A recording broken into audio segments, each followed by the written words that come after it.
And what's your plan, and who are the people you have in positions to implement your plan, and why should Canadians have confidence in them?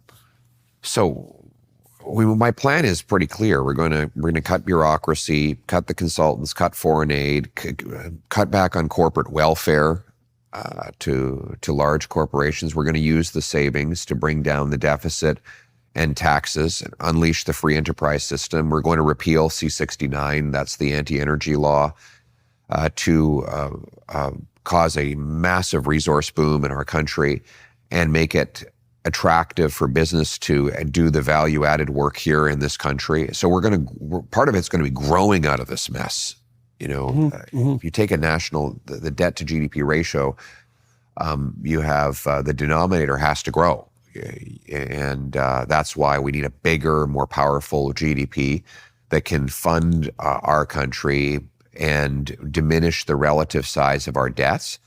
We're going to bring back a monetary discipline to bring down inflation, stop the money printing, and we're going to incentivize the municipalities to get building. But it's going to be a big fight with all of these things because there are so many vested interests that will be trying to hold us back. So many small economic groups that have profited off the status quo, they will be fighting against me. And I'm going to have to put out a call to Canadians that they have to stay politically active.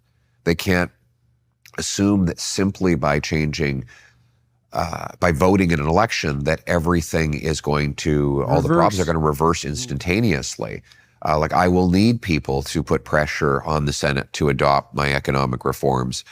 I will need people to put pressure on their mayors and local councillors to get out of the way and let us build homes. I will need businesses to actually do their part. I mean, our corporate Canada is so completely incompetent when it comes to politics. They're going to have to start to fight for the policies that are good for their workers more aggressively. And I've said that to them. They need to fire their incompetent lobbyists and actually go to the people and make the arguments for the reforms that I'm talking about. And are the businesses that you're talking to, these are larger businesses, I presume, do they understand your concerns? Are they on board with your suggestions? They're starting to understand because they know that what they have been doing hasn't worked.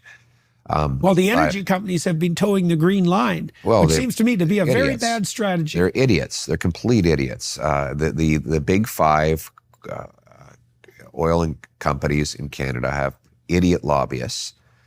They have brilliant workers, incredible workers, but idiot lobbyists. And they've been trying to suck up for the last 10 years and did nothing to support the right policies in the prior years. So that's going to have to change. The developers are going to have to inform people in the cities why housing costs so much.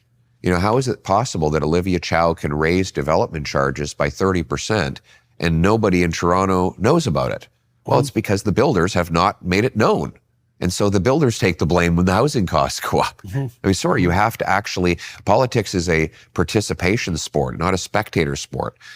So our business community is going to have to step up and make the argument for these changes, or I will come up against a lot of political barriers. So my message to everyone is, God willing, I will triumph in the election, but the people who want the changes that I'm talking about are going to have to stay politically active to push them through and over the finish line.